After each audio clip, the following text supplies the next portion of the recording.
Hello, students! Tudo bem com vocês? Bom, eu me chamo Thiago Moraes, ao meu lado está a intérprete Maria e juntos ministraremos mais uma aula de língua inglesa para vocês, alunos do 6º ano.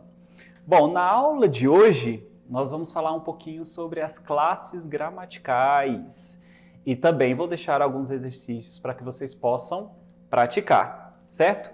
E a primeira pergunta que eu quero fazer para vocês, o que vem a ser classes gramaticais?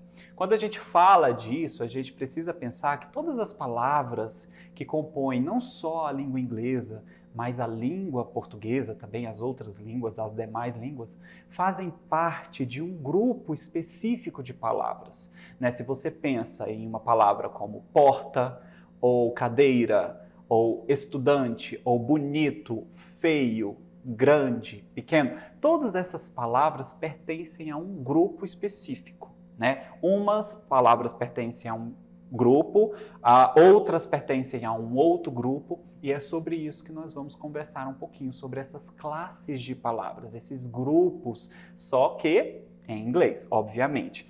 Mas na medida que eu for passando, vocês vão ver várias semelhanças também com os conteúdos de língua portuguesa, né? Então, aqui nesse quadro a gente consegue ver alguns das classes de palavras que nós vamos estudar, né? Ao lado aqui na coluna esquerda nós temos em inglês, noun, substantivo, adjective, adjetivo, verb, verbo, adverb, advérbio, preposition, preposição, conjunction, conjunção, pronoun, pronome ou sujeito, interjection, interjeição. Então eu vou dar alguns exemplos para vocês desses grupos de palavras.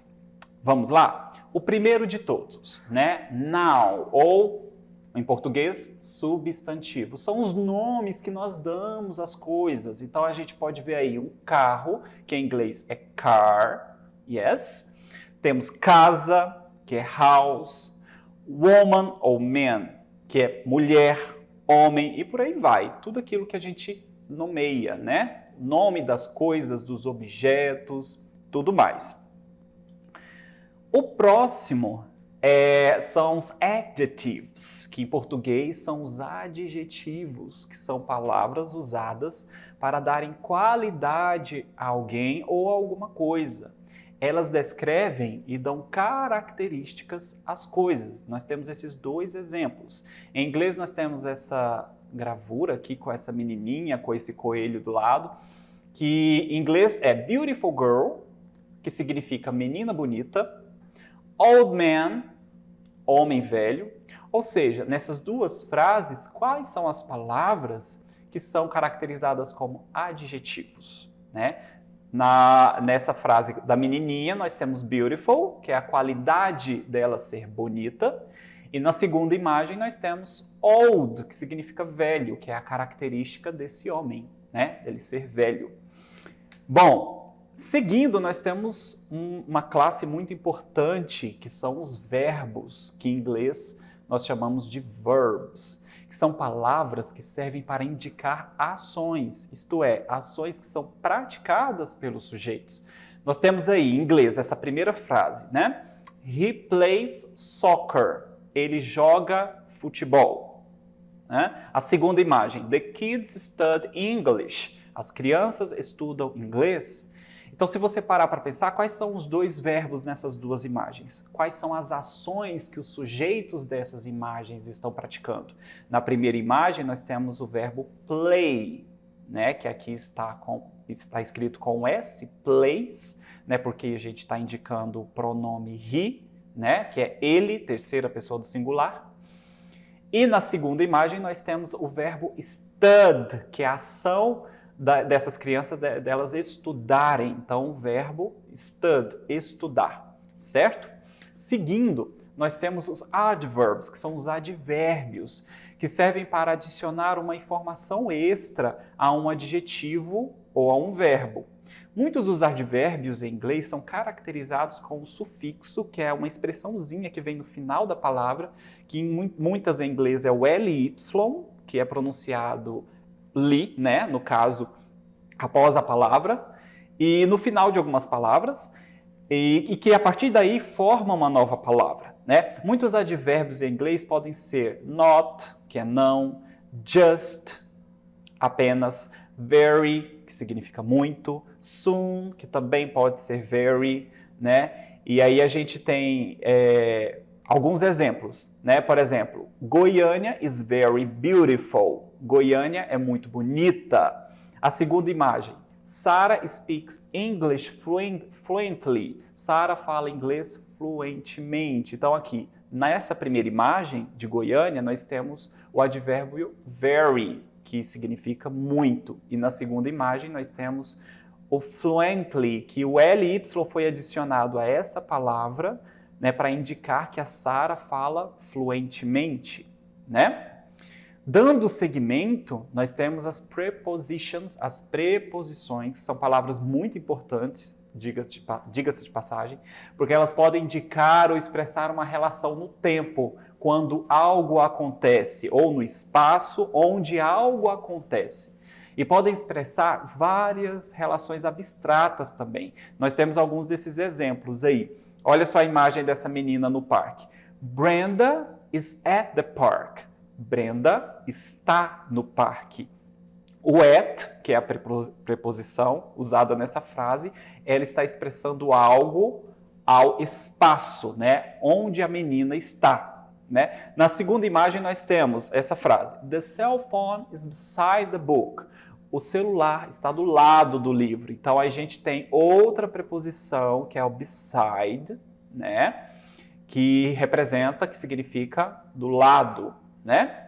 São palavras muito importantes, essas prepositions. E elas, às vezes, são um pouquinho conflituosas, são um pouco difíceis de serem distinguidas em inglês, porque a gente se confunde num contexto em que ela não pode ser usada. Mas, basicamente, para essa aula, eu quero retratar esses exemplos para ficar claro em que momento você pode usar para uma pessoa que está em algum lugar, ou um objeto que está do lado de outro objeto. No caso, aí a gente usando o at, né, ou beside, né, que significa no, ou na, ou do lado. Né? Dando seguimento, nós temos as conjunctions, a conjunção, que servem para tornar as sentenças ou frases mais complexas e, ao mesmo tempo, mais compreensíveis. Nós temos aí alguns exemplos. Esse exemplo aí. Sophia studies math a lot, but she's not so good. A conjunção aqui nós temos but, que traduzindo fica, Sofia estuda matemática, mas ela não é tão boa.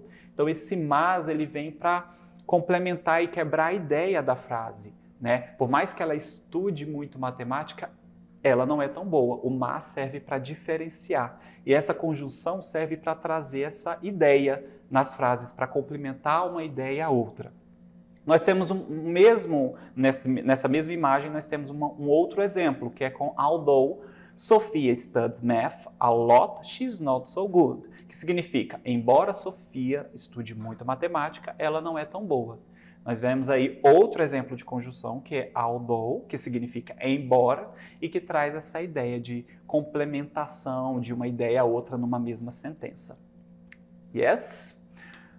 Bom, e já chegando no final, nós temos os pronomes, os pronouns, que a gente já estudou em vários momentos em outras aulas, como a gente pode ver aqui, que são os sujeitos, né? As pessoas que são expressas nas frases. E a gente tem aqui em inglês, em português. Vou passar bem rapidinho, porque a gente já estudou isso em outras aulas.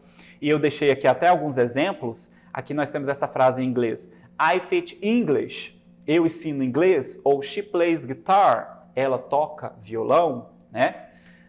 E finalizando, nós temos as interjeições, que são palavras usadas para expressar surpresa. Sabe aquelas expressõezinhas que até na nossa língua portuguesa a gente usa quando a gente se surpreende? Se eu falo para você, olha, você achou R$2.000 na rua.